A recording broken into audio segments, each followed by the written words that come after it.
Pine Hollow, a timber town tucked deep in the foothills of Montana, prided itself on predictability. People locked their doors out of habit, not fear. Trucks sat idling outside the diner in winter. On Sundays, church parking lots overflowed. And in November, always in November, men in camouflage disappeared into the hills before dawn and came back with venison strapped to their tailgates. That was why the disappearance of Caleb Mercer felt impossible. Caleb was 38, born and raised in Pine Hollow, a third-generation hunter, volunteer firefighter, and high school wrestling coach. He knew the Bitterroot backcountry like most men know their own living rooms. When he didn't return from a solo elk hunt on the first snow of the season, the town's initial reaction wasn't panic. It was confusion.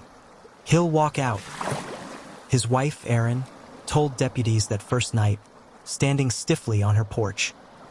"He's done this since he was 12. But Caleb didn't walk out. The county sheriff's office mobilized quickly. Search and rescue teams combed the ridgelines.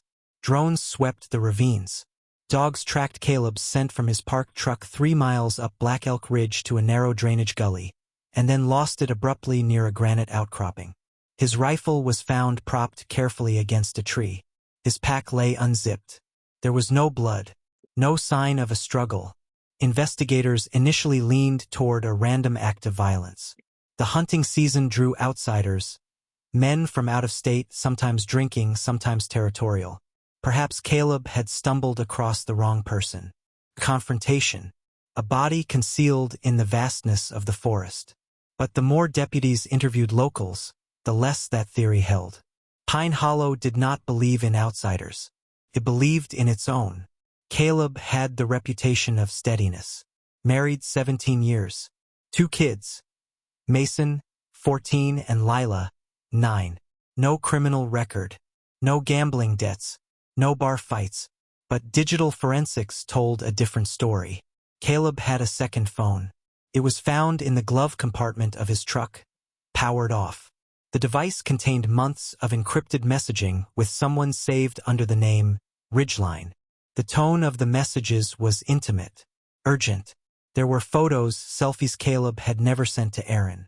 Plans to meet at motels 2 towns over. References to telling her soon. Investigators identified Ridgeline as Leah Donnelly, a 32-year-old wildlife photographer who'd been documenting wolf migration patterns near Pine Hollow. Leah was unmarried, independent. She had arrived in town 8 months earlier and rented a small cabin off County Road 6. The affair had been ongoing almost that entire time. When confronted, Leah didn't deny it. "Yes," she told detectives, her hands steady on the interrogation table. "We were in love." He said he was leaving her. According to Leah, Caleb had promised to tell Erin after hunting season. He didn't want to humiliate her before the holidays. Leah claimed she hadn't seen him the day he disappeared. Phone data partially supported her alibi. On the morning Caleb went missing, Leah's phone pinged near her cabin until mid-afternoon. Investigators circled back to Erin. Erin Mercer was composed in a way that unsettled detectives. She cried when expected. She thanked volunteers. She organized casseroles. But when confronted with the affair, something in her shifted. Not outwardly explosive, but internally calcified. "I suspected," she admitted quietly. "He's been distant for months."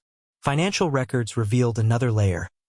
Caleb had recently taken out a $750,000 life insurance policy, naming Erin as sole beneficiary. The policy had been updated 3 months before his disappearance. Motive had entered the room. Detectives theorized a domestic confrontation. Perhaps Erin followed Caleb into the woods. Perhaps she intercepted him before the hunt. But cell phone records showed her device remained at home that morning.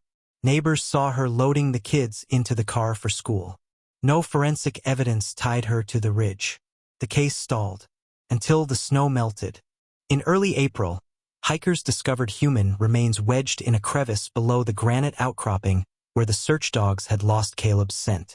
The body had been concealed under rocks and fallen branches. Decomposition masked obvious trauma, but the medical examiner identified a single gunshot wound to the chest. The bullet was recovered. It was not fired from Caleb's rifle. Ballistics matched a .270 hunting rifle registered to Mason Mercer, Caleb's son. The rifle had been a birthday gift the year before. When deputies questioned Mason, the boy trembled but held his composure. "I didn't shoot my dad," he said. Yet residue tests told a different story. Trace amounts of gunshot residue were found on a pair of Mason's gloves recovered from the family garage. The town recoiled. The narrative shifted from grieving widow to troubled teenager. But detectives pressed further. On Mason's laptop, hidden in deleted files, they uncovered internet searches. How to move a body. Gunshot survival time. Life insurance payout process. The evidence seemed overwhelming. Until one detective asked a simple question. Why would a 14-year-old stage a scene 3 miles into rugged backcountry without leaving a single footprint or fiber behind? The answer lay in a detail previously dismissed. Erin Mercer worked part-time as a clerk at the sporting goods store in town. She had access to ammunition, and security footage, retrieved weeks later from archived servers, showed Erin purchasing .270 rounds 2 days before Caleb's disappearance.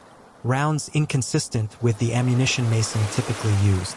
Under renewed interrogation, Mason broke. Not with a confession of murder, with the truth. He had discovered the affair months earlier. He'd seen a message flash across Caleb's second phone one night when his father left it charging in the kitchen. Mason confronted his mother. Erin already knew. What Mason didn't understand, what detectives only pieced together after reconstructing timelines, was that Erin had not been planning divorce. She had been planning permanence. On the morning of the hunt, Erin volunteered to drive Caleb to his truck, claiming Mason needed the family SUV for school. It was unusual but not suspicious.